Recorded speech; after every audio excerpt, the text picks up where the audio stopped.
অসহায়ের বুকে যে জন গোপনে করে সওয়ার, দরুদ পড়ে সুবহ ও শাম রহমতাল লিল আলামিন।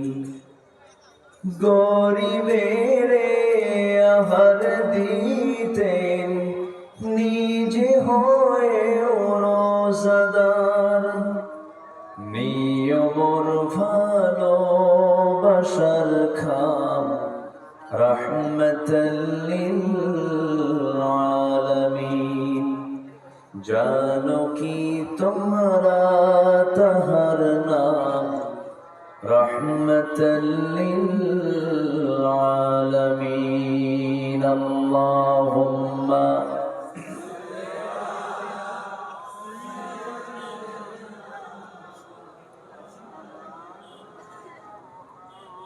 ওয়া আলা আলিহি।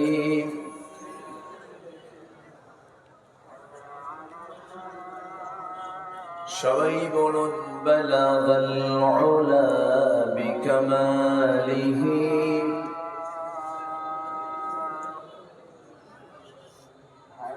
হাসনাত জামিউ খিসালিহি।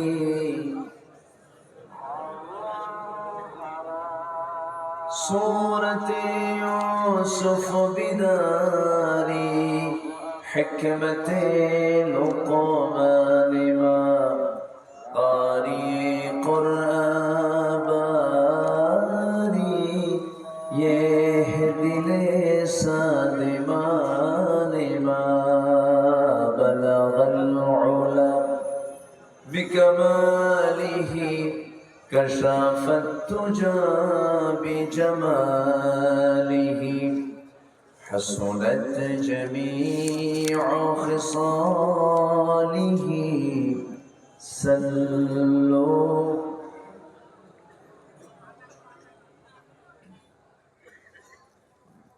উত্তরবঙ্গের গেটওয়ে বগুড়া জেলার দুপচাচিয়া উপজেলার ছোটঘাট জামে মসজিদ মাহফিল ইন্তেজামি কমিটি কর্তৃক আয়োজিত আজকের এই মহৎ আয়োজনের সম্মানিত সুযোগ্য সভাপতি জনাব গুলজার আলী প্রামাণিক, আজকের এই মহৎ আয়োজনের সম্মানিত প্রধান অতিথি দুপচাচিয়া আদমদীঘি বগুড়া ৩ নির্বাচনী আসনের সম্মানিত মনোনীত এমপি পদপ্রার্থী, দক্ষিণ এশিয়ার বৃহত্তম সংগঠন বাংলাদেশ জামাত ইসলামীর মনোনীত পদপ্রার্থী, আমার অত্যন্ত কাছে জনাব নূর মোহাম্মদ আবু তাহের, বরেণ্য অতিথি জনাব সুরোজ আলী, আমার পূর্বে কথা বলেছেন নন্দিত আলেমে দ্বীন, আমার শ্রদ্ধাভাজন মামা জনাব মাওলানা ইমরান উদ্দিন, আজকের মাহফিলের বিশেষ আলোচক, আমার পরে যিনি কথা বলবেন আমার সহোদর ভাই, ছোট ভাই কারি এম আব্দুল্লাহ মামুন সহ উপস্থিত হাজারাত উলামায়ে কেরাম, ফদলা ইজাম, সুশীল সমাজ, জাতির শ্রেষ্ঠ সন্তান, শিক্ষক মন্ডলী, জাতির বিবেক সাংবাদিক বৃন্দ, সম্মানিত মিডিয়া কর্মী বৃন্দ, প্রশাসনের দায়িত্ব নিয়োজিত কর্মকর্তা বৃন্দ, সামনে উপস্থিত দূরে কাছে বিভিন্ন স্থান থেকে ছুটে আসা কালেমার ঝান্ডাবাহী, তাওহীদের পতাকাবাহী, দ্বীন ইসলামের নরসারদুল বীর মুজাহিদ, প্রাণ প্রিয় সম্মানিত দ্বীনী ভাইরা, আড়ালে বসে আছেন শ্রদ্ধেয়া সম্মানিতা মা বোনেরা। আলোচনার সূচনায় আনুষ্ঠানিকতার মধ্য দিয়ে আমার পক্ষ থেকে আবারও দিল খোলা সালাম, আসসালামু আলাইকুম ওয়া রাহমাতুল্লাহি ওয়া বারাকাতুহু।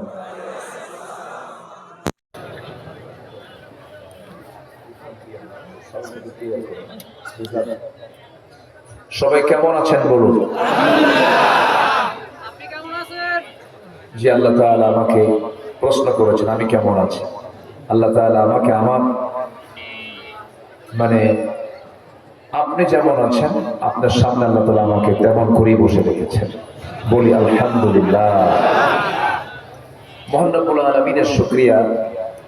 এই সান্ধ্যকালীন সময়, ব্যস্তপূর্ণ সময় আমরা কোরআন শোনার জন্য, দিনকে বোঝার জন্য আমরা আসতে পেরেছি। জান্নাতের টুকরায় বসতে পেরেছি, কোরআনের জালসায়। যে মনিব আমাকে আপনাকে দিলেন, সেই মহান রবের শানে বলে উঠছি আলহামদুলিল্লাহ। চিৎকার মেরে বলছি আল্লাহুম্মা আইন্নি আলা যিকরিকা ওয়া শুকরিকা ওয়া হুসনি ইবাদাতিকা। সবাই বলি আল্লাহুম্মা লাকা আসলামতু ওয়া বিকা আমানতু ওয়া আলাইকা তাওয়াক্কালতু ওয়া ইলাইকা আনাবতু ওয়া বিকা খাসামতু। আমরা আল্লাহ তাআলার শুকর আদায় করে নিলাম। সম্মানিত ভাই সব, আমার পরেও আলোচনা আছে এখানে। আমি খুব বেশি লম্বা সময় নিতে চাচ্ছি না, কারণ সালাতুল ইশার নামাজ কিন্তু আছে, তাই আজান হয়েছে। আমরা সার্বিক দিক খেয়াল করে আমি আমার নাতে দীর্ঘ বক্তৃতা আমি যত সময় শেষ করার চেষ্টা করব। ওয়া মা তাওফীকি ইল্লা বিল্লাহ, আলাইহি তাওয়াক্কালতু ওয়া ইলাইহি উনীব। আসুন আমরা সোজা আলোচনার দিকে চলে যাচ্ছি। আমরা যে কালামের কথা শুনতে এসেছি, সে কালাম, সে কথামালা, সেই কথাগুলো কার কথা বলুন তো? আসতে বলবেন না, কার কথা? আল্লাহর কথা। আল্লাহর কথা পৃথিবীতে একমাত্র মূল্যবান এবং সত্য কথা। এছাড়া এর সমকক্ষ কোনো কথা পৃথিবীতে কারো থাকতে পারে? আসতে বলে থাকতে পারে? আমরা কোরআনকে কেমন সম্মান করি বলুন তো? অনেক সম্মান করি তো। আচ্ছা ধরুন এই যে কোরআনটা আছে, কোরআনের উপরে যদি কোনো বই কেউ রাখে, বঙ্কিমচন্দ্র, শরৎচন্দ্র, রবি ঠাকুরের বই যদি কেউ রাখে, আপনি মানবেন? কেন বলবেন না? সব বইয়ের উপরে, সব কিতাবের উপরে কোন কিতাব থাকবে? কোরআন থাকবে। কোরআনকে আপনি সম্মান করেন, এই জন্য আপনি বলে ফেলবেন না এর উপরে আর কোন কিতাব রাখা যাবে। এটা একটা কমন সেন্স, আমরা এটা বলে ফেলি। কোরআন তো কোরআন, কিন্তু সেই কোরআন আমরা যখন সমাজের দিকে তাকাই, তখন কোরআনটা উপরে আছে আর দুনিয়ার আইনটা উপরে আছে। বলেন কিসের আইনটা উপরে আছে? দুনিয়ার আইনটা উপরে আছে। তাহলে বাহ্যিকভাবে এই কাগজের কোরআন, আমরা এর উপরে কোনো কিতাব আমরা যেমন বরদাস্ত করতে পারি না, যিনি ইমানদার হবেন তিনিও কোরআনের উপরে আরেকটা আইনকেও উপরে চাপিয়ে দিবে, এটাও ইমানদার বিশ্বাস করতে পারে না, সহ্য করতে পারে না। হয়তো বলবেন যে হুজুর আপনি শুরুতেই করলেন এমন করে, লক্ষণ কি আপনার? হয়তো প্রশ্ন আসতে পারে। লক্ষণ কিছু না, সব তো দেখলাম, আমরা সব দেখা শেষ করেছি। এই জাতি এখন বিরক্ত, মিথ্যা কথা শুনতে শুনতে আর জাতি মিথ্যুকদেরকে আর সহ্য করতে পারছে না। সব দেখা শেষ করেছি। যারা চলে গেছেন দেশ থেকে, আজকে তো রায় দিছে না? আচ্ছা, রায় তো হয়েছে। অ্যাডভোকেট তাজুল ইসলাম একসঙ্গে মক্কা মদিনা সফর করেছে বহু আগে। সাহসী একজন মানুষ, অনেক সাহসিকতার তিনি পরিচয় দিয়েছেন। সাবেক প্রধানমন্ত্রী তিনি বলেছেন এটা ক্যাঙ্গারু কোর্ট, কিন্তু এই কোর্ট ট্রাইব্যুনাল গঠন করেছে কে? বলেন। যে গর্ত খনন করবে সে গর্তে পড়বে। এটাই অস্বাভাবিক না স্বাভাবিক? স্বাভাবিক। ৭১ সালে সেই যদি ইতিহাসকে টেনে ৪০-৫০ বছর পরে এসে যদি এত কিছু করতে পারেন, আমরা পারি নাই। আমাদের সন্তানকে পাখির বাচ্চার মতো গুলি করে হত্যা করেছে জুলাই আন্দোলনে। তাহলে সেটার বিচার কি হওয়া দরকার নাই? শুধু বাপের বিচার দেখবেন? শুধু বাপের বিচার হবে? সন্তানদের বিচার হওয়ার দরকার আছে না নয়? সম্মানিত ভাইয়েরা, অপরাধী যেই হোক না কেন, আইন তার নিজস্ব গতিতেই চলতে হবে। আল্লাহ তুমি বাংলার জমিনকে দ্বীনের জন্য কবুল করো। কোরআনের উপরে যেমন আমরা কোনো বইকে রাখতে দেই না, সম্মানের জন্য আমরা কোরআনের আইনের উপর আর কোন আইনকে আমরা দেখতে চাইও না। আল্লাহ কবুল করুন, জোরে বলি আমিন। সেই কোরআন থেকে কিছু কথা বলতে চাচ্ছি, আমাকে সময় দেবেন তো নাকি? খুব সুন্দর টাইম আমি পেয়েছি, এটাই হলো মাহফিলের আলোচনার উত্তম টাইম। মাঝে মাঝে কিছু কিছু মাহফিলে গিয়ে উঠায় দেয় রাত 3টার দিকে। রাত 3টার দিকে কথা বলা মানে কি জানেন? পাগলের সাথে ঘর সংসার করা। আমরা খুব সুন্দর একটা সুইটেবল টাইম পেয়েছি। আমি খুব অল্প সময়ে একটা বিষয়ে ধারণা দিতে চাই। আমরা যে এখানে বসে আছি, আমরা কি এমনি বসে আছি না ইবাদত করছি বলেন তো? মনে হয় এরকম? মনে হচ্ছে তো নাকি? আমরা এখানে বসে আছি কিসের কিসের কিসের মানে কিসের নিয়তে বলেন তো? ইবাদত। আমরা ইবাদত করতে এসেছি এখানে। বিড়ি খাওয়া কোন ইবাদত বলেন তো? এটা কি ইবাদত? এটা কি বলে? কয় যে কিচ্ছুই। অনেকে বলে হুজুর এটা কিচ্ছুই না, কিছুই না, কোন উত্তর হয় বলেন? আমরা কোন কাজ মানে অর্থহীন করব না, সব কাজের মধ্যে যেন অর্থবহ ভাবটা থাকে। আমরা এমন ভাবে সকল কাজের আঞ্জাম দেব, জোরে বলি ইনশাআল্লাহ। আমরা ইবাদত করতে এসেছি। আমরা বসে থাকা, দিনের কথা শোনা, এটা একটা ইবাদত। এবং এই তেলাওয়াতে, এই আলোচনায় কোনো লস নাই। আল্লাহ রাব্বুল আলামিন বলেন, ইন্নাল্লাযীনা ইয়াতলুনা কিতাবাল্লাহি ওয়া আকামুস সালাতা ওয়া আনফাকু মিম্মা রাযাকনাহুম সিররান ওয়া আলানিয়াতান ইয়ারজুনা তিজারাতান লান তাবুর। সূরা ফাতিরের ভিতরে আল্লাহ রাব্বুল আলামিন বলেন, নিঃসন্দেহে যারা আল্লাহর কালামকে তেলাওয়াত করবে, নামাজ যারা কায়েম করবে, এবং আমি যা দিয়েছি তা থেকে গোপনে প্রকাশ্যে যারা খরচ করবে, এই 3টা কাজে তাদের কোনোদিন লস নাই। জোরে বলুন সুবহানাল্লাহ। আমরা লসে যাব না লাভে যাব? কার পরামর্শে? কার পরামর্শে? আল্লাহর পরামর্শে। আমার বন্ধুগণ, মানব জীবনে বান্দার যত কাজ আছে, কোন কাজ ইবাদতের বাইরে নয়। আপনার শৌচকার্যের প্রয়োজন, পেশাবখানায় যাবেন, সেটা মনে হয় ইবাদত নয়? আস্তে করে বলেন, বলেন কি ইবাদত? আপনি রাত্রিবেলা স্ত্রীর সঙ্গে ঘুমাবেন, এটা আপনার জন্য ইবাদত। সহবাসে মিলিত হবেন, এটা আপনার জন্য ইবাদত। কিন্তু অন্যের বউ না, কিন্তু আবার এটা নিজের বউ হয়। এখন তো স্বামী স্ত্রীর পরিচয় চাইতে এখন বয়ফ্রেন্ড গার্লফ্রেন্ডের পরিচয়টাই বেশি। এই মাইক তো সমস্যা করে কেন শোনেন না আপনারা? মাইক হলো কই? এখানে কেমন হচ্ছে আপনি শোনেন না? একটু ক্লিয়ার রাখেন সম্মানিত ভাইরা। তাহলে একভাবে রাখেন, বাস এভাবে আছে, এভাবে রাখেন। এখন স্বামী স্ত্রীর পরিচয় চাইতে এখন বয়ফ্রেন্ড গার্লফ্রেন্ডের পরিচয়টাই বেশি।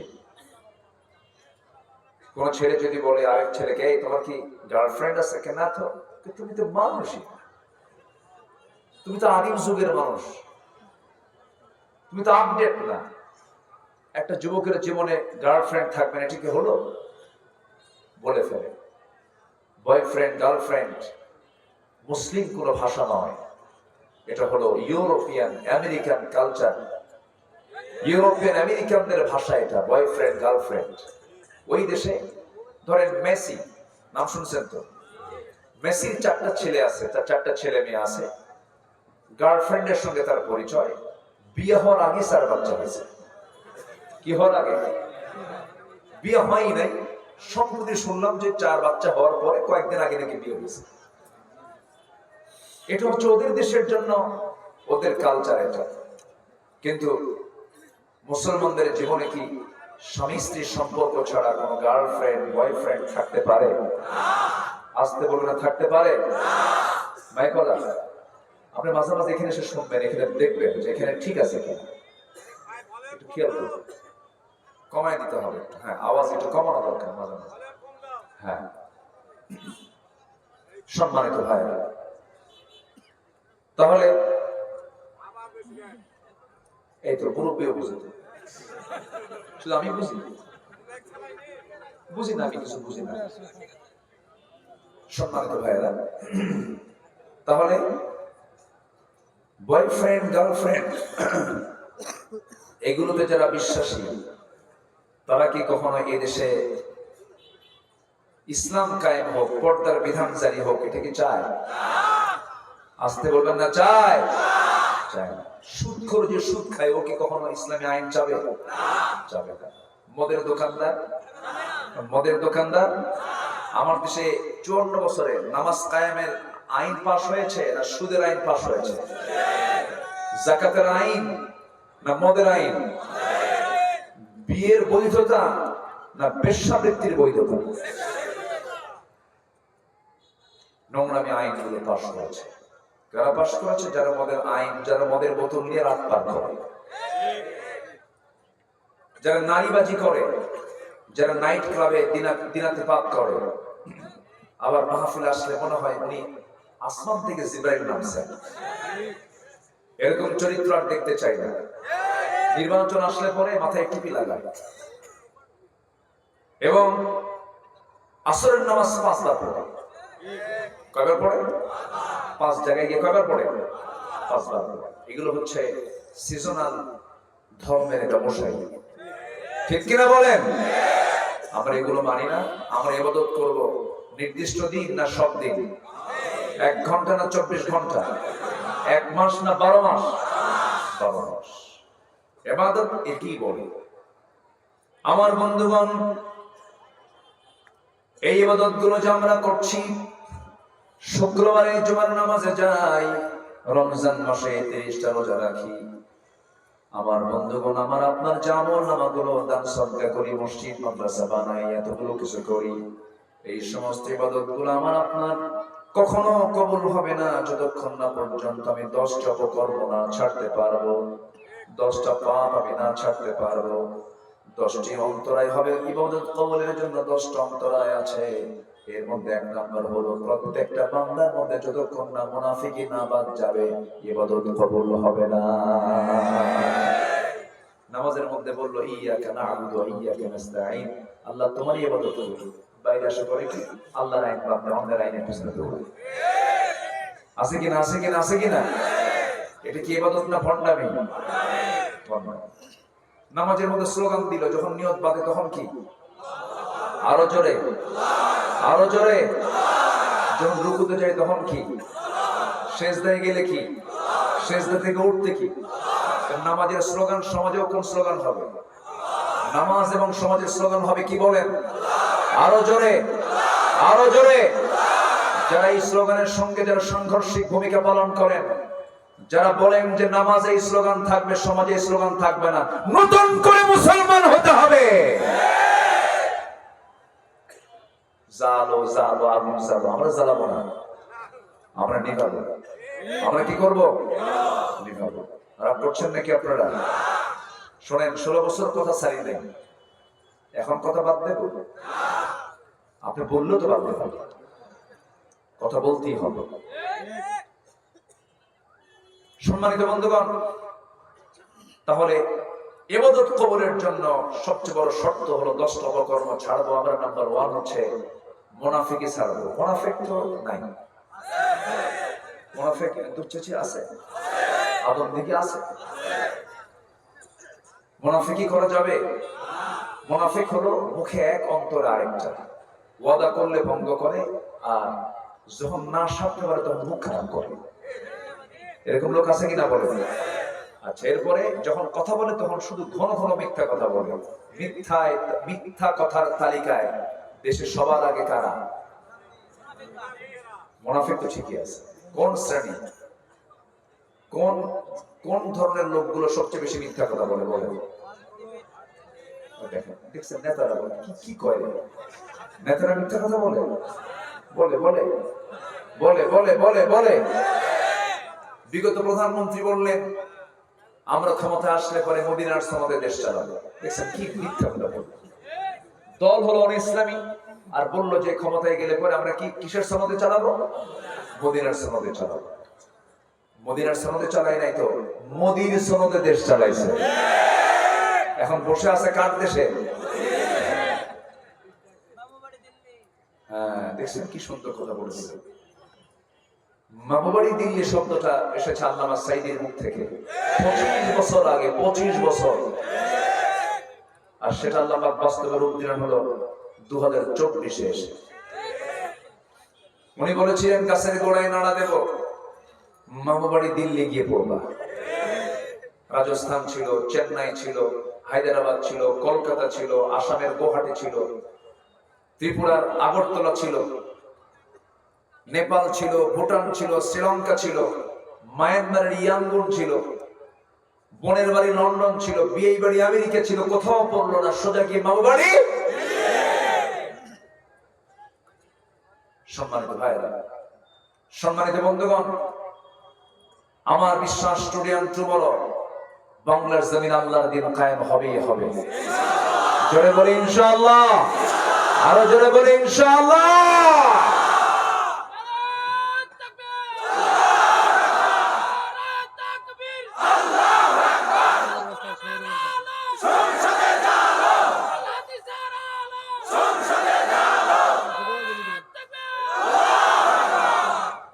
মুনাফিকি ধরবো না ছাড়বো বলেন? মুনাফিকি ধরবো না ছাড়বো? এই এলাকায় অথবা যে এলাকায় বলি, বলুন তো কোন ওয়াক্তে মানুষ বাড়িতে বেশি থাকে? কোন ওয়াক্তে বলেন? ফজরে। সবচেয়ে কম জোহরে, আসরে, মাগরিবে, এশায় কম থাকে, কিন্তু ফজরে এই ওয়াক্তে সবচেয়ে বেশি লোক কোথায় থাকে বলেন তো? বাসায়। সবচেয়ে কম মুসল্লি কোন ওয়াক্তে? ফজর। তো বাড়িতে থেকে কি করে? স্বপ্নে চতুর্থ আসমানে চলে যায়, মেরাজ। ঠিক আছে, আর স্বপ্নে স্বপ্নে ঘুমের মধ্যে নামাজ পড়ে। আমার রাসূল বলে দিলেন যে বাড়িতে পুরুষ আছে নামাজ ফরজ, মসজিদে আসে না, আমার মন চায় আমি রাসূল নিজে গিয়ে ওই বাড়িতে আগুন লাগাই। কেউ তো নাউজুবিল্লাহ বলবেন না। ঠিক তো ঠিকই করে, কিন্তু ঠিক তো নাই। ফজরের সময় মসজিদে মুসল্লি নাই, আবার মাঝে মাঝে তিনজন থাকে, সেই তিনজনকে কি ইমাম, মুয়াজ্জিন আর খাদেম। চাকরি না থাকলে তিনটাও থাকতো না। বাস্তব বলছি কিন্তু। বলুন তো আমাদের মসজিদ গুলো কাঁচা না পাকা? আর আমার নবীর মসজিদ ছিল কি? কিন্তু ইমাম ছিল, নামাজ ছিল পাকা। আর আমাদের মসজিদ গুলো কি? পাকা। আর ইমাম নামাজ গুলো কি? কাঁচা। মসজিদে ফজর নামাজের মসজিদে মুসল্লি। মুনাফিককে চেনার জায়গা জোহর নয়, মুনাফিককে চেনার জায়গা আসর নয়, মুনাফিক চেনার জায়গা মাগরিব এশা নয়, মুনাফিক চেনার সময় হলো ফজর। ফজরের জন্য 65টা স্পেশাল ফজিলত আছে। ফজরের শুধুমাত্র 2 রাকাত সুন্নাত নামাজটা আমার আল্লাহর কাছে খায়রুম মিনাদ দুনিয়া ওয়া মা ফিহা। রাকাতাই সালাতুল ফজর, ফজরের 2 রাকাত সুন্নাত আমার আল্লাহর কাছে দুনিয়া এবং দুনিয়ার মাঝে যা কিছু আছে তার চাইতেও বেশি দামি হলো ফজরের 2 রাকাত সুন্নাত নামাজ। নামাজ পড়ে না, নামাজের কোনো খবর নাই। এই নামাজ আপনার যদি না থাকে, কোরআনকে বলুন, কোরআন বলো তো কোন পাপের শাস্তি সবচেয়ে বেশি, কোন পাপের জন্য আল্লাহ পাক বেশি ক্ষেপে যান, রেগে যান? সুন্দর করে কোরআন বলছে فخلف من بعدهم خلف أضاعوا الصلاة واتبعوا الشهوات فسوف يلقون غيا নামাজ যারা নষ্ট করবে, নফসের যারা দাসত্ব করবে, নফস যা চায় তাই যারা চাবে, এই দুইটা অপকর্ম যাদের মধ্যে লুকানো থাকবে, বাস্তবায়ন থাকবে, আল্লাহ বলছেন আমি শুধু তাকে 7টা জাহান্নামের জাহান্নাম দেব না, এমন কিছু গর্ত দেব যে গর্তকে জাহান্নাম পর্যন্ত ভয় পায়, এমন ভয়ঙ্কর গর্ত। আমি তাকে জাহান্নামের গর্ত, গাই নামক গর্তের মধ্যে আমি তাকে ঢুকায়া ছাড়বো। নাউযুবিল্লাহ। গাই নামক গর্তের মধ্যে 7 শ্রেণী যাবে। কয় শ্রেণী বলেন? এর মধ্যে একটা শ্রেণী হলো যারা নামাজকে নষ্ট করবে। নাম্বার 2 হলো যারা বাবার হক আদায় করবে না। মনে হয় এমন সন্তান বুঝি দুপচেছে আদম দেখি নাই? হ্যাঁ, আছে আছে আছে আছে আছে। এমন কিছু অপরাধী ওই গাই নামক গর্তের মধ্যে যাবে যারা সুদের কারবার করেছে, জেনার কারবার করেছে, বুড়া জেনাকার, বুড়া বসে জেনা বাদ দেয় না। আছে না আছে না আছে না আছে না আছে না? এই সমস্ত অপকর্মগুলো আজকে সমাজে অ্যাভেলেবেল হয়ে গেছে। পাপকে আজকে মানুষ পাপই মনে করে না, দেখেও কিছু মনে হয় না। ওই লোকের মতো যার মেয়েকে বিয়ে দিয়েছে ঢাকার ট্যানারির আশেপাশে, ট্যানার আশেপাশে সুগন্ধ না দুর্গন্ধ, দুর্গন্ধ গোটা দেশের সমস্ত চামড়াগুলো সেখানে গিয়ে প্রসেস হয়, পচা গন্ধ। মেয়েকে বিয়ে দিয়ে ওই ট্যানারির পাশে যখন মেয়েকে পাঠায় দিছে তার শ্বশুর বাড়ি, মেয়ে বাপকে ফোন দিয়ে বলে আব্বা এমন জায়গায় বিয়ে দিছো, গন্ধ থাকতে পারছি না, তাড়াতাড়ি নিয়ে যাও। 10-12 দিন পরে বাবা তার মেয়েকে ফোন দিয়ে বলছে মা তোকে আজকে নিয়ে আসবো আমাদের বাড়ি। সন্তান বলছে বাবা আসার দরকার নাই, আগের পচা গন্ধে এখন খুব সুগন্ধ মনে হয়। কথা বলছেন? পচা জিনিসটাই তার কাছে ভালো হয়ে গেছে। আজকের সমাজে যাকাতের কোনো ব্যবহার নাই, সুদ, ঠিক কিনা? আজকে পর্দার পরিবেশ নেই, পর্দাহীনতা, বেহায়াপনা দিয়ে পড়ে গেছে। যে দোকানে মহিলা দোকানদার, সেই দোকানে কাস্টমার কম না বেশি? আর যে সমস্ত ভাইরা তাদের মা বোনদেরকে ওই দোকানে বসায়া, বেহায়া করে বসায়া বিক্রি করে, তারা জিনার কাজ করে। আস্তে কর কেন? আস্তে কর কেন? হ্যাঁ, পর্দা যদি থাকে সেখানে কিছু কথা আছে। পর্দার পরিবেশে অনেক কিছুই করা যায়, তবে এরপরেও উত্তম হলো মার্কেটিংটা হলো পুরুষের জন্য। মেয়েদের অনেক কাজ আছে বাড়িতে কি কম কাজ বলেন তো? বহু কাজ বাড়িতে মেয়েদের আছে। আমার ভাইরা একটু কান লাগাবেন, মনোযোগ দিয়ে শুনবেন। তাহলে এই দুপচাচি আদমদীঘি এলাকায় যত গ্রাম আছে প্রত্যেকটা গ্রামকে আপনি তালাশ করুন। মুসল্লি সবচেয়ে বেশি কোন মুসল্লি? জুমার মুসল্লি না ফজরের মুসল্লি? জুমার মুসল্লি এত বেশি জায়গা হয় না প্রথম কাতারে। সেই সমস্ত মুসল্লি গুলো যায় প্রথম কাতারে গিয়ে বসে, সারা সপ্তাহ নামাজ নাই, মোজ কাটা, দাড়ি কাটা, মাথার চুলগুলো উল্লুক ঢাল্লুক, এরপরে লুঙ্গিটা পড়ছে মসমসা, আবার ফাটাফাটি একটা পাঞ্জাবি, সুতির পাঞ্জাবি ইস্ত্রি কইরা যায় নামাজ একটা নিয়ে জায়গা দখল করে হুজুর সামলায় কথা কন। আছে না আছে না আছে না? এগুলো মুসল্লি, ওগুলো ডাকাত। ওই সমস্ত মুসল্লির কোনো দাম নাই, ওই সমস্ত মুসল্লির কোনো পুরস্কার নাই। ফাওয়াইলুল লিল মুসাল্লিন আল্লাযীনা হুম আন সালাতিহিম সাহুন আল্লাযীনা হুম ইউরাউনা ওয়া ইয়ামনাউনাল মাউন। জোরে বলুন আল্লাহু আকবার। ওই সমস্ত মুসল্লির ধ্বংস হয়ে যাক যারা লোক দেখানো নামাজ পড়ে, অবহেলা করে নামাজ পড়ে। যখন সে নামাজে দাঁড়ায় হেলে ধুলে দাঁড়ায়, মনোযোগ দিয়ে নামাজ পড়ে না। মুনাফিক সব নামাজ পড়তে পারে কিন্তু কিসের নামাজ পড়তে পারে না বলেন? বলেন কিসের? বলেন কিসের? বলেন। তাহলে বলুন সবচেয়ে কম মুসল্লি কোন ওয়াক্তে বলেন? এখন বলুন তো আমরা কোন কাতারে আছি? মুমিনের কাতারে না মুনাফিকের কাতারে? আলহামদুলিল্লাহ।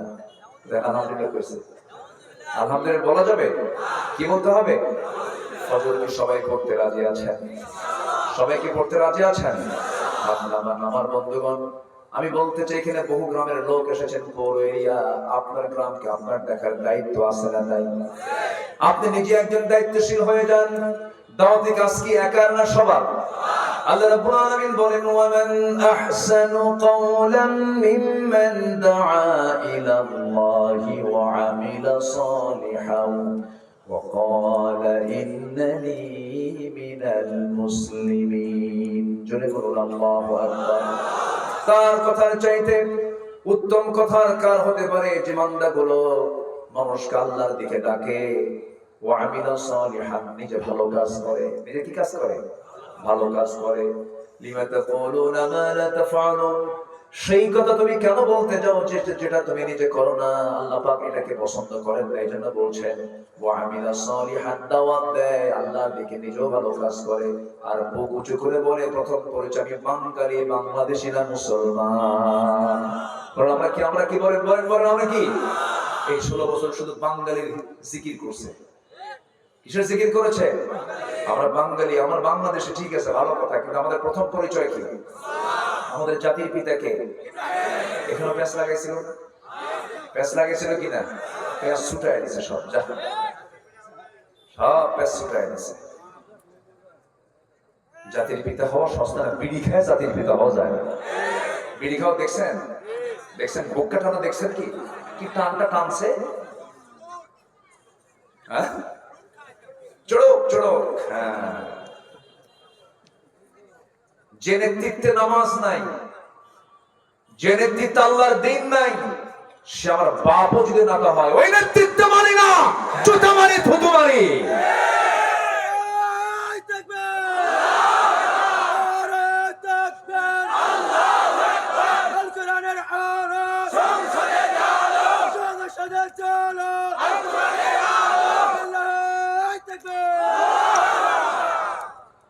মাশাআল্লাহ, ভালো ওমরের স্বভাব।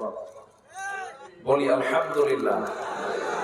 মার খাইছে বহু, আর মার খাবো না আমরা। মার খাওয়া সুন্নাত, মার দেওয়া সুন্নাত, ঠিক কিনা? রাসূল কি শুধু মার খাইছেন নাকি? মক্কায় খাইছেন, মদিনায় এসে দিয়েছেন। আমরা এখন দেওয়ার সময় এসেছে আমাদের। খালি মার খাবো নাকি? সবাই আল্লাহ বলছেন কুল্লা বানান, গিরাই সাইজ কর। কোরআনে আয়াত আছে না? আয়াত আছে না নাই? বেশি বাড়াবাড়ি করবা, ইসলামের বিরুদ্ধে কথা বলবা, ছাটা পেটা করবো। কোন সুযোগ বাতিলদের দেওয়ার কোন সুযোগ নাই। বাতিল তো বাতিল, বাতিল কি? বাতিল কখনো কাছের হতে পারে না। মুনাফিকি ধরবো না, ছাড়বো বলেন?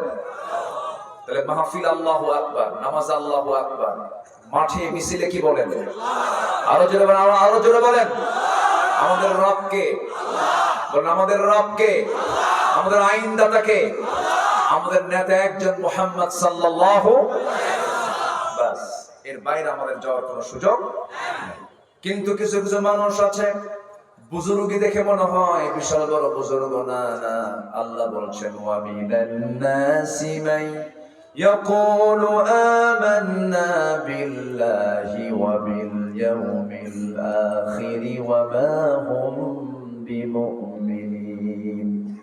মানুষের ভিতরে কিছু মানুষ আছে যারা বলে ঈমান এনেছে আল্লাহর উপরে, পরকালকে বিশ্বাস করেছে, কিন্তু না, আল্লাহ বলছেন ওয়া মা হুম বিমুমিনিন, প্রকৃতপক্ষে তারা কখনো মুমিন হতে পারে না। নবীর পিছনে ইক্তেদা করেছে, নবীর বিরুদ্ধে মসজিদে দেওয়াল তৈরি করে ফেলেছে। আছে না এরকম? আছে। আমার নবীর বিরুদ্ধে আন্দোলন করেছে, আবার নবীর পিছনে নামাজও পড়েছে। বদরের উস্কানি দেতা মুনাফিক, উহুদের উস্কানি দেতা মুনাফিক, খন্দকের উস্কানি দেতা মুনাফিক চক্র সারা জীবন বেশি কষ্ট দিয়েছে রাসূলকে মুনাফিকেরা। সেই মুনাফিক আমার দেশেও আছে না নাই? আমরা ধর্মীয় মূল্যবোধে বিশ্বাসী, কিন্তু গাঁজা খায়া সিথিয়া বসে থাকে। ধর্মীয় মূল্যবোধ, এটা দিয়ে জান্নাত পাওয়া যাবে না। ধর্মীয় মূল্যবোধ মানে একমাত্র ধর্ম দিয়ে, ইসলাম দিয়ে সবকিছু চলার নাম ধর্মীয় মূল্যবোধ। করছেন নাকি আপনারা? আমার বন্ধুগণ, নবীজি সবচেয়ে বেশি পেরেশান হয়েছেন মুনাফিকের দ্বারা। এইজন্য আল্লাহ রাব্বুল আলামিন রাসূলকে স্পেশাল বলে দিলেন, ইয়া আইয়ুহান নাবিয়্যু জাহিদিল কুফফারা ওয়াল মুনাফিকিন ওয়াগলুয আলাইহিম ওয়া মা'ওয়াহুম জাহান্নাম ওয়া বি'সাল মাসীর। জোরে বলুন আল্লাহু আকবার। হে নবী, আপনি জিহাদ ঘোষণা করুন, সংগ্রাম ঘোষণা করে দিন কাফেরদের বিরুদ্ধে, মুনাফিকদের বিরুদ্ধে। মুনাফিক কোনো কাফের নয়, মুনাফিক কোনো মুশরিক নয়। মুনাফিক এক শ্রেণীর মুসলিম নামধারী যারা কালেমাও পড়ে, নামাজও পড়ে, রোজাও রাখে, কপালও কালো চিহ্ন, কিন্তু চরিত্র হলো মুনাফিক। আছে না নাই? আছে না নাই? সব নামাজ পড়বে কিন্তু কি নামাজ পড়তে পারবে না।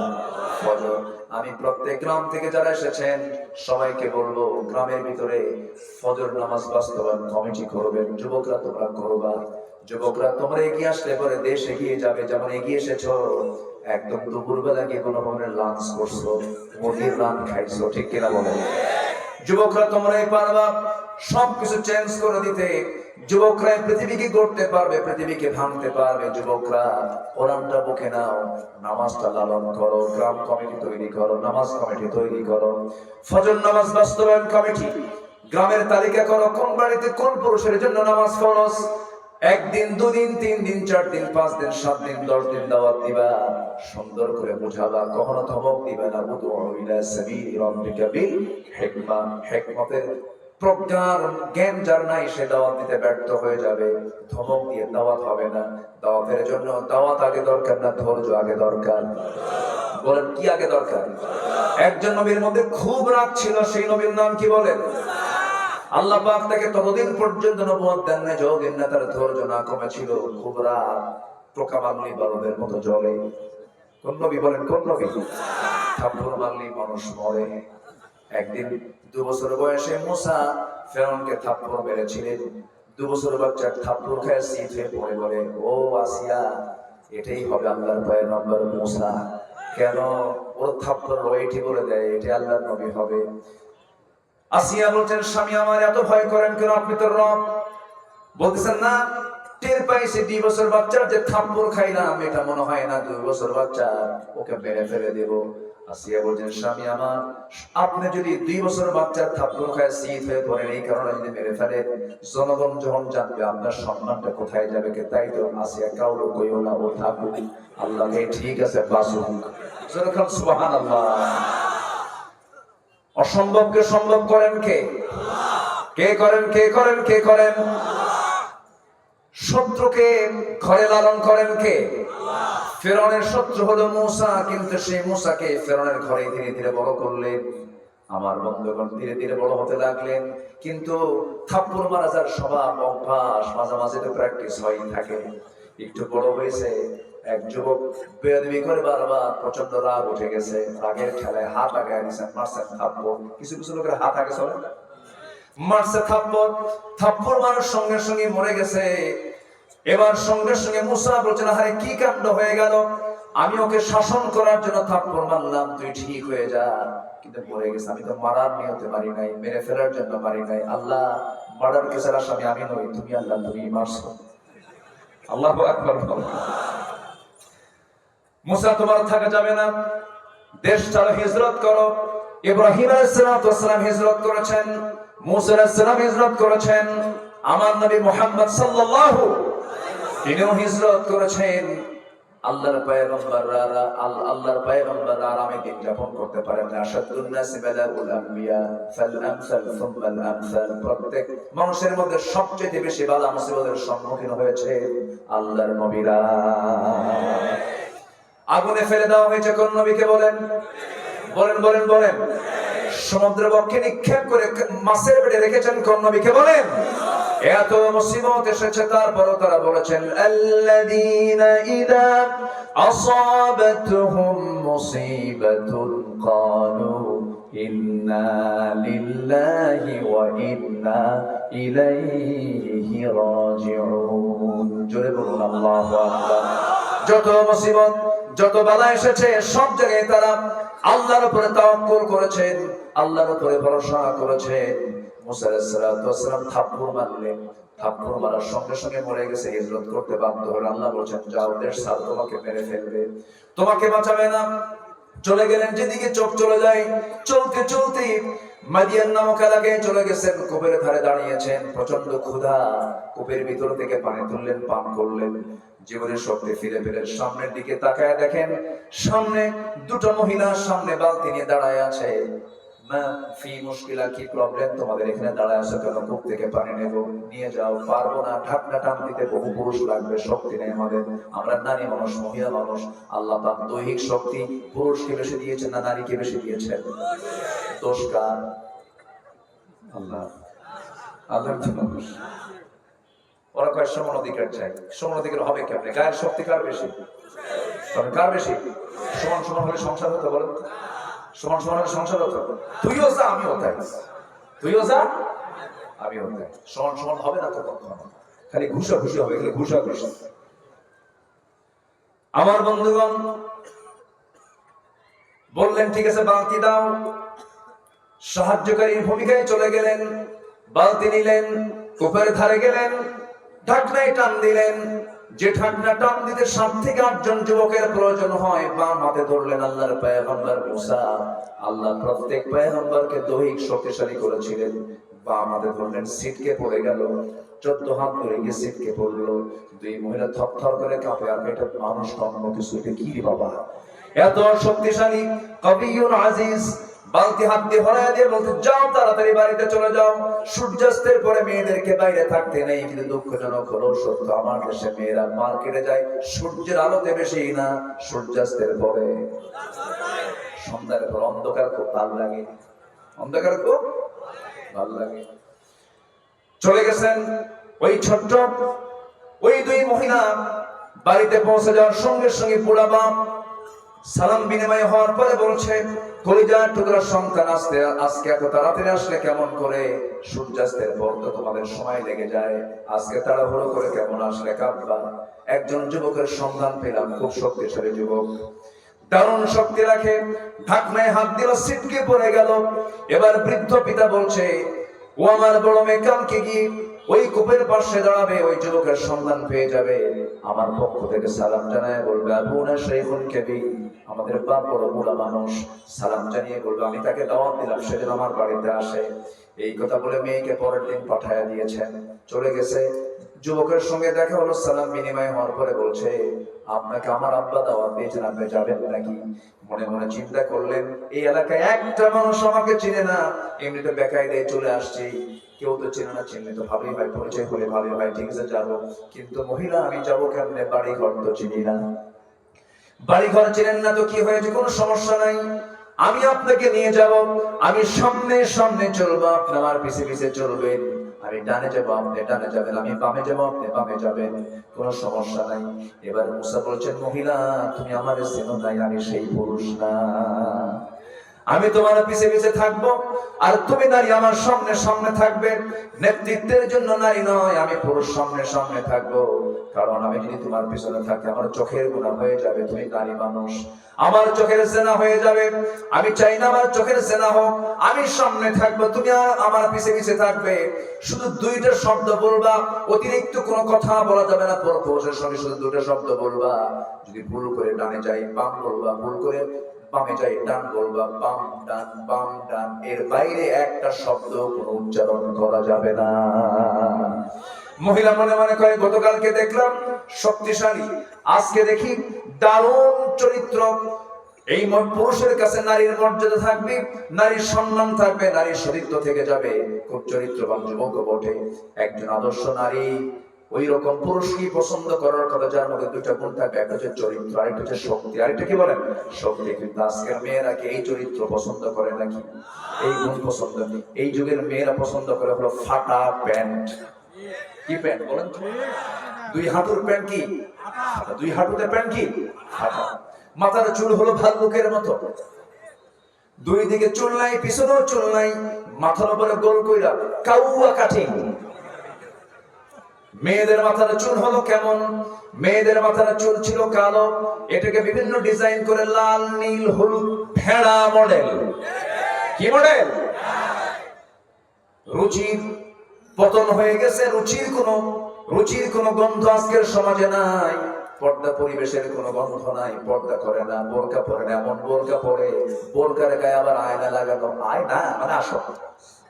এই জাতীয় বোরকা পরা যাবে না, বোরকা হবে কয় কালার? কয় কালার? সেটার নাম কি বলেন? আরো জোরে, আরো জোরে। এটাই হলো তাকওয়া। আমার মায়ের কি মাহফিল আছে? আমার বন্ধুগণ, এবার মুসা বলছেন আমি সামনে সামনে যাব, তুমি আমার পিছে পিছে আসবে। চলতে চলতে চলতে চলতে বাড়ি পেয়ে গেছেন। বাড়ি পাওয়ার সঙ্গে সঙ্গে বৃদ্ধ লোকটার সামনে দাঁড়ানো, সালাম দিলেন মুসা আলাইহিস সালাতু ওয়াস সালাম, করমর্দন করলেন, আলিঙ্গন করলেন। এবার বলছেন, হে যুবক, তোমাকে আমি চিনি, আমাকে আপনি চিনেন কেমনে? তোমার নাম তো মুসা। জড়সড় হয়ে গেল, হায় আমার চেনা মানে আমার তো বিপদ, আমি তো ঘটনা ঘটাইছি। কি মনে আছে আপনাদের? আমার চেনা মানে তো বড় বিপদ হয়ে যাবে। সঙ্গে সঙ্গে বলছেন, আপনি আমাকে চিনেন কেমনে? আমি তো বুঝতে পারলাম না, এত দূর আসলাম। এবার বৃদ্ধ লোকটা বলছে, শোনো, শুধু নাম জানি না, কামও জানি কি, থাপ্পড় মারছো, মানুষ মরে গেছে, এরপরে আসছো। আরো জড়সড় হয়ে গেছেন। এবার বলছেন, ও যুবক, তুমি যার সামনে দাঁড়িয়ে দাঁড়িয়ে কথা বলছো, এই যুবক, এই বৃদ্ধকে, যে বুড়ার সামনে কথা বলছো, এই বুড়া সাধারণ কাতারের বুড়া নয়, সাধারণ মানুষের মধ্যে সাধারণ মানুষ নয়। এই বুড়ার পরিচয় হলো ওয়াইলা মাদিয়ানা আখাহুম শুআইবা। মাদিয়ানবাসীর জন্য আল্লাহ পাক যাকে পয়গম্বর করে পাঠিয়েছেন, আমি হলাম সে আল্লাহর পয়গম্বর শুআইব আলাইহিস সালাতু ওয়াস সালাম। মুসার আনন্দ দেখে যে তখন তিনি নবী হন নাই, তখন তিনি নবী হন নাই। যুবক যৌবনের পদার্পণ তিনি করেছেন। কেবল যুবক, টকটকে যুবক, খুব রাগ, যুবকদের মধ্যে খুব মেজাজ ধর ধরে, কি এটা যৌবনে আসে না, এরকম একটা রাগ রাগ ভাব। এই সময় শুআইব বলছেন, শোনো, কোনো টেনশন নাই, আমি তোমার শত্রু নই, আমি আল্লাহর নবী, তোমাকে আমি পছন্দ করে ফেলেছি, তুমি এসেছো, ভালো কথা। গতকালকে আমার মেয়ে দেখেছো, আজকে আমার মেয়ে দেখেছো, এই দুইটা মেয়ের যে কোনো একটা মেয়েকে আমি তোমার সঙ্গে বিয়ে দেব। বিয়ে কি করবা নাকি মুসা বলো? যখন তখন। কি বলতেছে? কি বলতেছে বলেন? যখন তখন বিয়ে করবো মানে এক পায়ে খাড়া। কয় পায়ে? এক পায়ে খাড়া। কিন্তু মেয়ের বাপ শুআইব বলছেন, শোনো, আমার মেয়েকে যে তোমার সঙ্গে বিয়ে দেব, কিন্তু তোমার ব্যাকগ্রাউন্ড তো খারাপ, কেন? থাপ্পড় মারলেই মানুষ মরে, এখন বিয়ে দেওয়া যাবে না। বিয়ে দেব, একটু দেরি আছে, একটা কাজ করতে হবে। কি কাজ? আমার বাড়ির ছাগলগুলো তোমার পালতে হবে। 8 বছর অনার্স কোর্স, 10 বছর মাস্টার্স কোর্স, এই যদি কোর্সটা যদি কমপ্লিট করতে পারো, 10 বছর পূরণ হয়ে যাবে, আমি মেয়েকে বিয়ে দেব, এই কাজ তোমাকে করতে হবে। মুসা নিজেকে ভাগ্যবান মনে করে, হারে নবী আমাকে আদর করে আমাকে দায়িত্ব দিয়েছেন, কিন্তু পৃথিবীতে যত জীবজন্তু আছে এর মধ্যে সবচাইতে শান্ত ভদ্র প্রাণীর নাম হতেছে ছাগল। কি শান্ত? শান্ত শান্ত, দারুণ শান্ত। শুধু অশান্ত নয়, তেড়া। কি কি? শুধু তেড়া না, মহা তেড়া। একবার যদি ব্রেক মারে, সেই ব্রেকটা হলো ছাগলের দুইটা পা সামনে যদি একবার মাটিতে গেড়ে দেয়, দড়ি ছিঁড়বে, আপনি নড়বেন, মাগার ছাগল নড়বে না। আমি যাব না। সেই ছাগল পালার দায়িত্ব আল্লাহ রাব্বুল আলামিন প্রত্যেক নবীকে দিয়েছেন, তার অংশ হিসেবে আল্লাহ পাক মুসাকেও দিয়েছেন 10 বছর। ইবনে কাসির বলছে, তার তাফসীরে লিখেছেন, সর্বশেষ দিন 10 বছর পূর্ণ যে দিন পূর্ণ হবে, সেই শেষতম দিনে ছাগলগুলো নিয়ে তিনি বাড়িতে ফিরছিলেন। হঠাৎ করে একটা ছাগল পাল থেকে একদিকে একটা দৌড় মারলো। সেই দৌড় মারা ছাগলের দিকে মুসাও দৌড়ান, ছাগলও দৌড়ায়। বড় নবীর সঙ্গে পারবে নাকি? আসতে পারেন, নবীর সঙ্গে পারবে নাকি? এই পৃথিবীতে সবচেয়ে কাদের গায়ে শক্তি বেশি ছিল বলেন? নবীদের গায়ে। আল্লাহ পাক আমার নবীর মধ্যে 100 জন জান্নাতি পুরুষের শক্তি দান করেছিলেন। যেরকম সুবহানাল্লাহ। কয়শো? 100। আমার নবীর গায়ে শক্তিটা সবচাইতে কি বেশি ছিল, এবং সুন্দর ছিল সবচাইতে বেশি। আমার বন্ধুগণ, শেষ পর্যন্ত কি হলো? ছাগলগুলো নিয়ে আসার পথে একটা ছাগল একদিকে দৌড় মেরেছে। সেই দৌড় মারা ছাগলের পিছনে পিছনে তিনিও দৌড়ান, ছাগল দৌড়ায় পিছনে তিনিও দৌড়ান। শেষ পর্যন্ত ধরে ফেললেন ছাগলটাকে। ধরে ভাবলেন যে মেরেই ফেলবো রে। খেপে গেছেন, রেগে গেছেন। দুই হাতে শক্ত করে ধরে সামনে চড়ায় নিয়েছেন, মারবেন, আছাড় মেরে মেরে ফেলবেন। লক্ষ্য করে দেখেন বেচারা ছাগলটার চোখ মুখে দারুণ ভয়, খুব কাঁপতেছে ভয়ে। ওইদিকে লোমকূপ দিয়ে ঘামগুলো টপ টপ করে পড়তেছে। মুসা মনে মনে চিন্তা করলেন, তোরে মাইরা কি লাভ, তুই তো ছাগল পাগলে কিনা বলে ছাগলে কিনা খায় মেদা তোরে লাভ কি? আস্তে করে দুই পা ছেড়ে দিয়া ছাগলটাকে বুকের মধ্যে আলিঙ্গন করে নিয়ে আদর করলেন, তাকে মহাব্বত করেন, ভালোবাসা দিলেন, দয়া মায়া প্রকাশ করলেন। আল্লাহ বলেন, মুসা তোমার রাগ কমে গেছে, নবুয়ত দিয়ে দিলাম। জোরে বলুন সুবহানাল্লাহ। ধৈর্যের দরকার আছে না নাই? এই যে বসে আছেন, এটা কি? জোরে করে এটা কি বলেন? ধৈর্য। নামাজ আগে না ধৈর্য আগে? ধৈর্য। ধৈর্য ছাড়া নামাজ হবে? কিছু কিছু মুসল্লি আছে খালি গাউসুল গায়ে বসে দেখে আছে না, খালি ঘড়ি দেখে। ঘড়ি দেখবে কি ইমাম না মুসল্লি? কারণ ঘড়ি দেখার দায়িত্ব কার? ইমামের। আর এখন ঘড়ি দেখে কারা? মুসল্লি দেখেন হুজুর ওর সবচেয়ে বড় বেয়াদব। আসতে কম কেন? আসতে কম কেন? ঘড়ি দেখার দায়িত্ব কে নেবে? ইমাম। উনি ওনার পছন্দ অনুযায়ী আলোচনা করবেন, কথা বলবেন, নামাজ পড়াবেন। এই জায়গায় কোন মুসল্লির কোন ইন্টারফেয়ার চলবে না। আদব যদি না থাকে সব শেষ হয়ে যাবে। আমরা আদব রক্ষা করবো। জোরে বলি ইনশাআল্লাহ। বাবা ছেলে কথা বলছে, আওয়াজ বেশি হবে কার? আস্তে কর। আরো জোরে বলেন, আরো জোরে বলেন। আর এখনকার বাচ্চাদের আওয়াজ বেশি না বাপের আওয়াজ বেশি? বেশি বলছো বাপ আছে কিনা? এক ধমক খায় বাপ থরথর করে কাঁপে আর বলে মরবি করলি। বাপ বদদোয়া দেয়। আছে না এরকম সন্তান বহু? আছে না না? ছুরি নিয়ে বাপকে মারতে আসে। কেন আসে জানেন? এটার কারণ আছে। এগুলোর কারণ হলো শিক্ষাটা ইসলাম দিতে পারি নাই, কোরআন সবক দিতে পারি নাই। এই কোরআনের সবক যে সিনায় থাকবে, আমি হলফ করে বলবো পৃথিবীর কোন বৃদ্ধাশ্রমে কোন আলেমের বাপকে দেখতে পাবে না, কোন হাফেজের বাপ মাকে দেখতে পাবে না। বাংলাদেশের গাজীপুরে যান, আমি পরিদর্শন করেছি, ভিজিট করেছি। ওখানে কোন আলেমের বাপ নাই, আলেমের মা নাই। আছে সেখানে ইঞ্জিনিয়ারের বাবা, ডাক্তারের মা, বড় বড় অফিসারের মা, বিসিএস ক্যাডারের মা। ওরা ওদের মাকে নিয়ে বউর সাথে একসঙ্গে থাকতে লজ্জা পায়। বউ খিটখিট করে, সন্তানরা খিসমিস করে। কিন্তু ইসলাম যদি থাকতো সন্তানদেরকে সেই সুযোগই দিত না। আমার মা আগে তোরা পড়ে, ঠিক কিনা?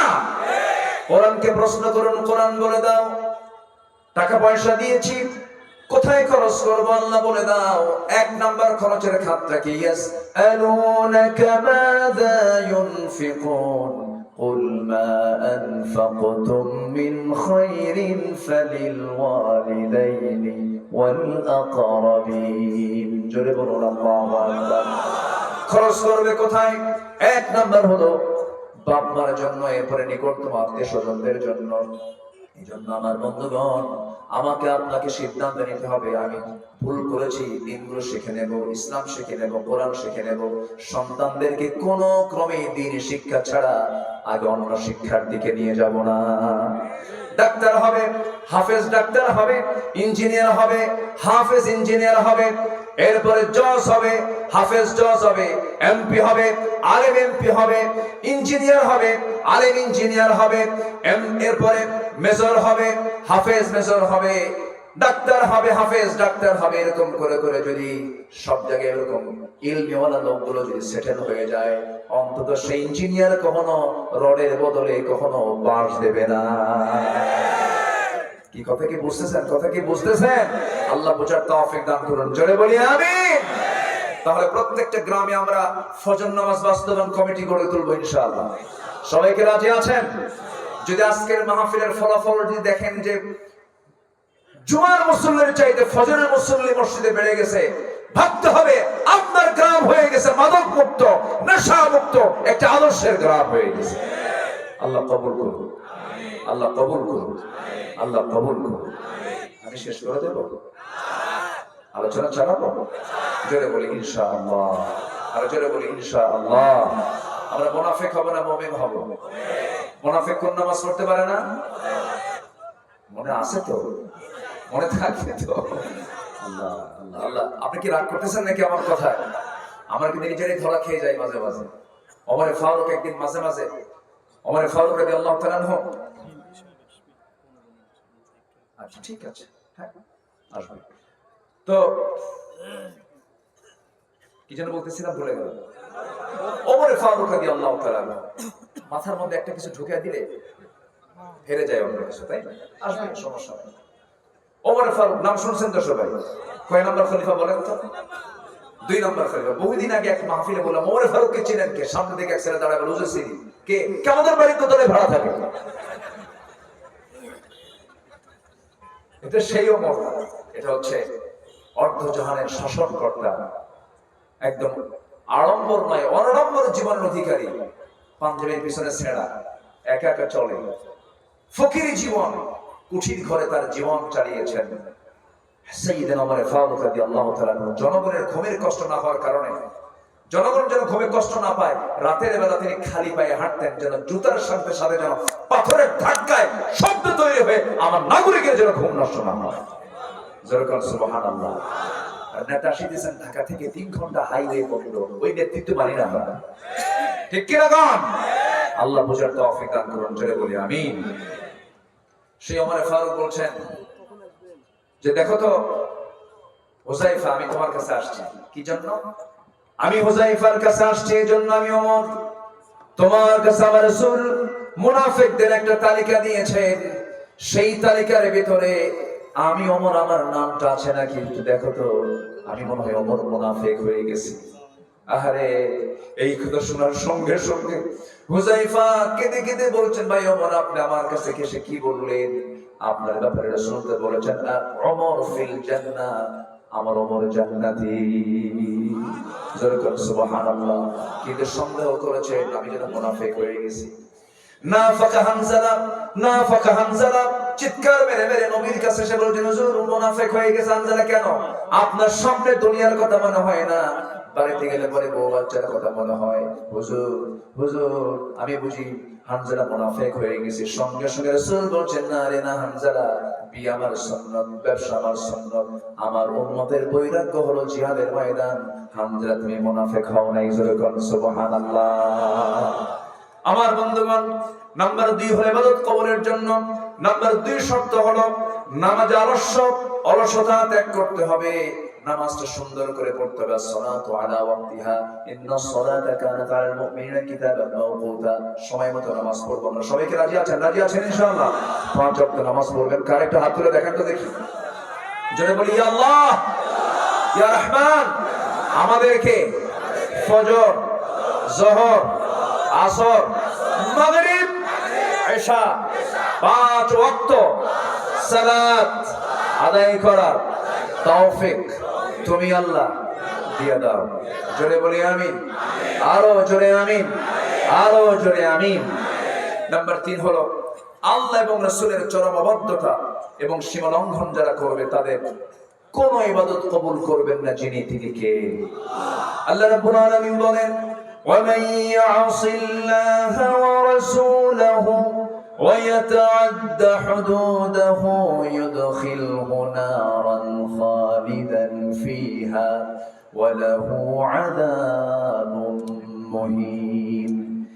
যারা আল্লাহ এবং রাসূলের সঙ্গে নাফরমানি করবে এবং সীমা লঙ্ঘন যারা করবে, সীমারেখা যারা লঙ্ঘন করবে, আল্লাহ থেকে আগুনে প্রবেশ করাবেন, সেখানে সে স্থায়ী হবে, তার জন্য রয়েছে অপমানজনক একটা আযাব। নাউযুবিল্লাহ। নবীকে ভালোবাসার প্রয়োজন আছে না নাই? আসতে বলবেন না আছে না নাই? একজন পাগল সাহাবী দিন গ্রহণ করেছেন। দিন গ্রহণ করার কারণে আপন চাচা বাপ ছেড়ে গেল, সামনে দাঁড়িয়ে বলছে ভাতিজা শুনলাম তুমি নাকি কালিমা পড়েছো।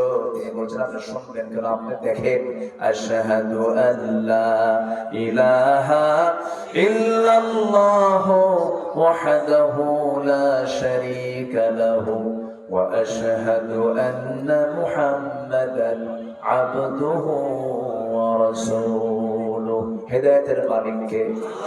আসতে বলবেন হেদায়েতের মালিক কে? আল্লাহ। চাচা কালিমা পড়ে নাই, ভাতিজা কালিমা পড়ে নিয়েছে। এবার চাচা বলছে ভাতিজা সব ছাড়বো কিন্তু বাপ দাদা ছাড়বো না। বাপ দাদাও সোর, আমিও সোর। এরকম আছে না কিছু লোক? আছে না? আমার বাপ যে দল করে গেছে সেই দলকে আর ছাড়া যায়? আমার বাপও জাহান্নামে, আমিও জাহান্নামে। যা যেরকম নাউযুবিল্লাহ, এটা করা যাবে না। সঙ্গে সঙ্গে ভাতিজা বলছে চাচা আপনার বাপ আপনার দাদা ভুল পথে ছিল, গোমরা ছিল, আমি তো গোমরার পথে যাব না, আমি কালেমা পড়ে নিয়েছি।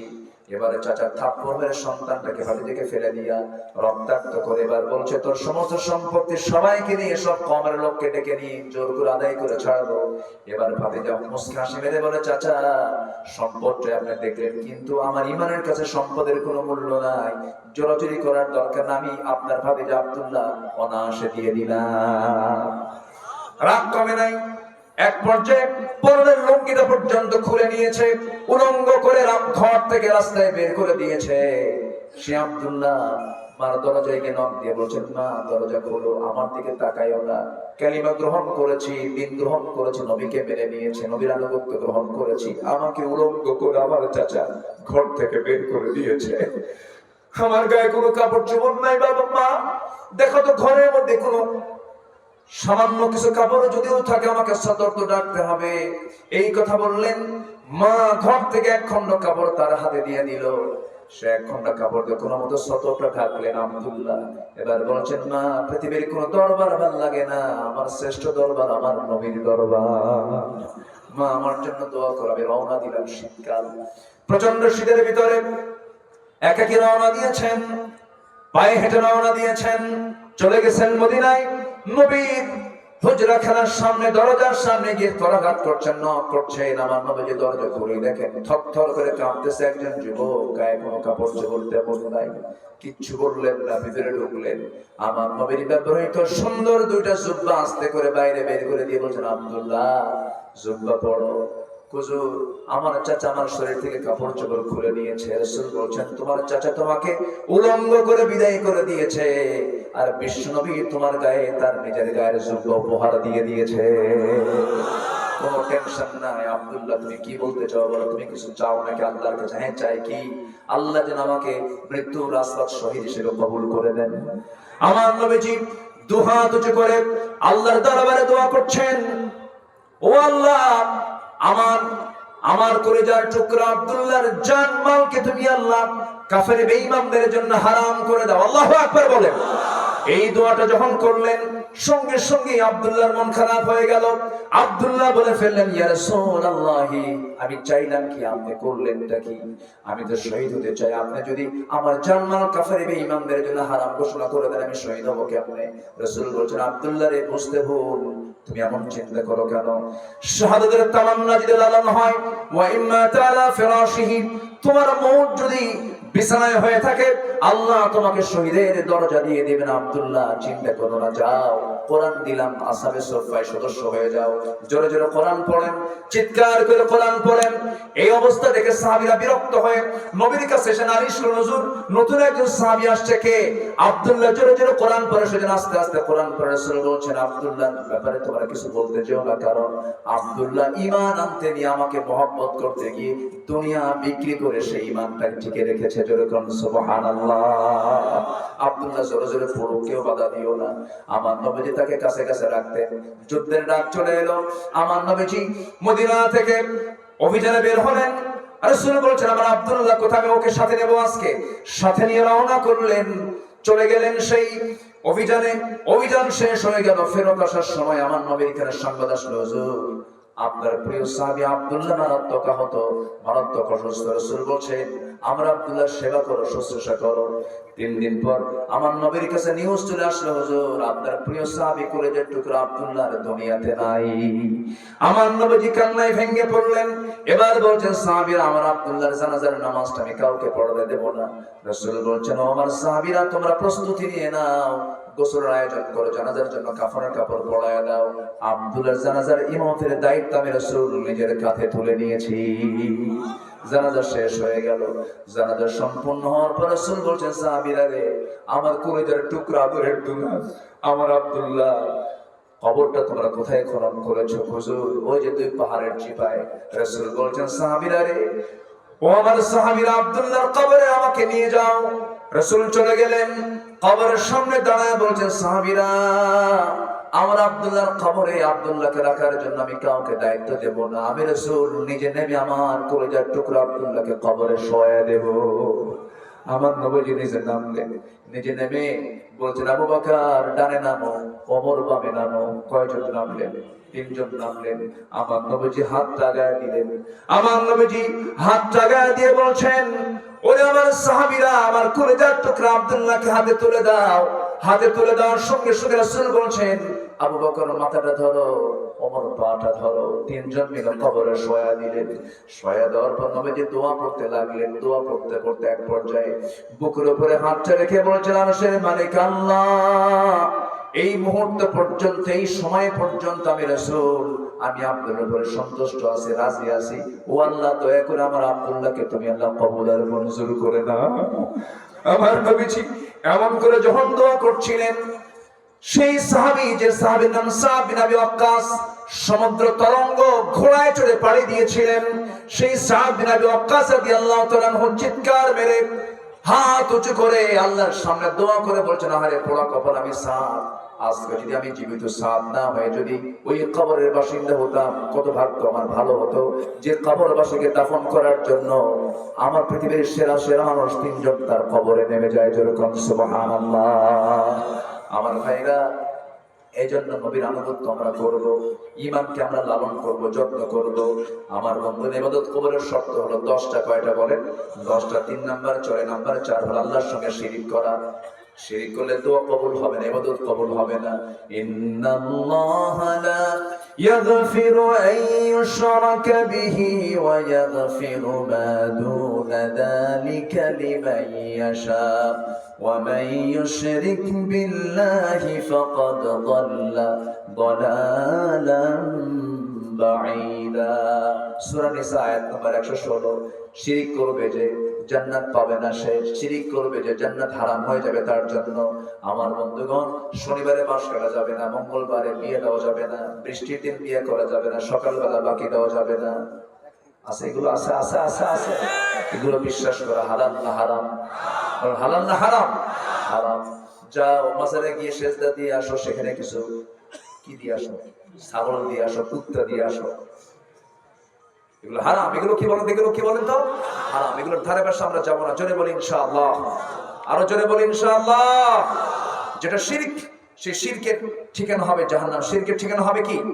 জাহান্নাম। শিরকের জন্য জাহান্নাম। ওয়া ইশরিক বিল্লাহ ফাকাদ হারামাল্লাহু আলাইহিল জান্নাহ। আমরা শিরকের ধারে পাশে যাব না কখনো। সবাই রাজি আছেন তো ইনশাআল্লাহ? আল্লাহ কবুল করুন। জোরে বলি আমিন। আরো জোরে বলি আল্লাহুম্মা আমিন। নাম্বার 5, সামনে পেছনে যারা পরনিন্দা করবে তাদের কোনো দোয়া কবুল হবে না। আছে এরকম লোক? আছে। ওয়াইলুল লিকুল্লি হুমাযাতিল লুমাযাতিন আল্লাযী জামা'a মালান ওয়া 'আদ্দাদা ইয়াহসাবু আন্না মালাহু আখলাদা। নাম্বার 6 হলো আল্লাহকে যারা ভুলে থাকবে, মন্দ কাজের যারা আদেশ করবে, তাদের কোনো দোয়া কবুল হবে না। আল মুনাফিকুনা ওয়াল মুনাফিকাত বা'দুহুম মিন বা'দ ইয়া'মুরুনা বিল মা'রুফ ইয়া'মুরুনা বিল মুনকারি ওয়া ইয়ানহাউনা 'আনিল মা'রুফ ويقبضون أيديهم نسوا الله فنسيهم إن المنافقين هم الفاسقون। মুনাফিক যারা, তাদেরকে আরেকটা আল্লাহ পাক লকব দিচ্ছেন, ওরাই ফাসিক। তাহলে মুনাফিক যারা হয় ওরা আবার কি হয় বলেন? এই কার লকব? এই লকবগুলো কে দিয়েছেন বলেন তো? যারা মুনাফিক হবে তারা আবার কি বলেন? মানে মুনাফিক হওয়ার সঙ্গে সঙ্গে সে আবার কি হয়ে যায়? ফাসিক হয়ে যায়। শেষ করে দিই।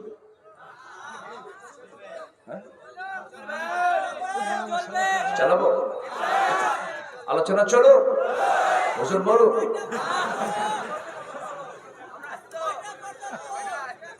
মাশাআল্লাহ।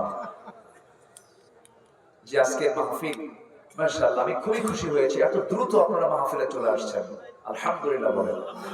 জোরে বলি আলহামদুলিল্লাহ। মাহফিল এমনই হওয়া উচিত।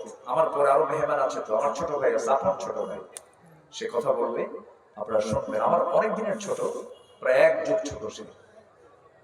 আজকে তার আলোচনা আপনারা প্রাণ খুলে শুনবেন ইনশাআল্লাহ। আমি একটু ভাঙ্গা চোরা একটু ঘষাঘষি করে দিয়ে চলে গেলাম। সবাই নামাজ পড়বো তো ইনশাআল্লাহ। এশা এবং ফজর যারা জামাতে হবে, আল্লাহ পাক তাকে গোটা রাতের নফল নামাজের সওয়াব দিয়ে দিবেন। আজকের এশা এবং ফজর যেন জামাতে হয়, জোরে বলে ইনশাআল্লাহ। আল্লাহ কবুল করুন, আল্লাহ কবুল করুন। নাম্বার 7 হলো শয়তানের যারা পদাঙ্ক অনুসরণ করবে তাদের কোনো দোয়া কবুল, ইবাদত কবুল হবে না। একই ব্যক্তি মাহফিলের সভাপতি, আবার একই ব্যক্তি আবার যাত্রা কমিটির সভাপতি। আছে কিনা বলেন? আছে কিনা বলেন? একই ব্যক্তি জুমার নামাজও পড়ে, আরেক ব্যক্তি আবার নাইট ক্লাবে গিয়ে মদ খায়।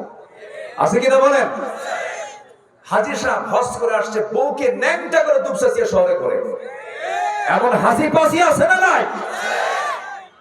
এগুলো শয়তানের পদাঙ্ক অনুসরণ। ওরা আল্লাহকে খুশি করতে চায়, শয়তানের যেন বেজার না হয়। যেরকম নাউযুবিল্লাহ। হোটেল গিয়ে শরাব পেও, মসজিদ গিয়ে নামাজ পড়ো, হোটেলে গিয়ে মদ খাও, মসজিদে গিয়ে নামাজ পড়ো, আল্লাহ খুশি হোক, শয়তানও বেজার না হয়। নাউযুবিল্লাহ বলেন। নাম্বার 8 হলো যারা লোক দেখানো ইবাদত করবে তাদের কোনো দোয়া কবুল হবে না। আমরা কি লোক দেখানো করব না আল্লাহর জন্য করব? কার জন্য বলেন? আল্লাহর জন্য। এশার নামাজটা কি আগে হবে না শেষ হবে? 8:30। 8:30 তাহলে দোয়ার তো সময় হয়ে যাচ্ছে। হ্যাঁ ঠিক আছে, আমি এটাই মাথায় রাখছিলাম। আমি এতটা খুশি আপনাদেরকে পেয়ে, আমি চরম আনন্দিত। একটা লোকের কোনো নড়াচড়া নেই, পিন পতন নীরব হয়ে কোরআন শুনছেন, বলি আলহামদুলিল্লাহ। এই জন্য এক দুর্যে চাদর দেখি, এই জন্য বিজয়ের জন্য একটা ধ্বনি আমি শুনতে পাচ্ছি। বলি ইনশাআল্লাহ।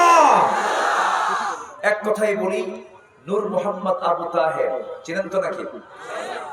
আমার চোখে, আমি আমার চোখে যতটুকু পাই, একজন ভাগ্যবান, জ্ঞানী, বুদ্ধিদীপ্ত একজন যুবকের নাম।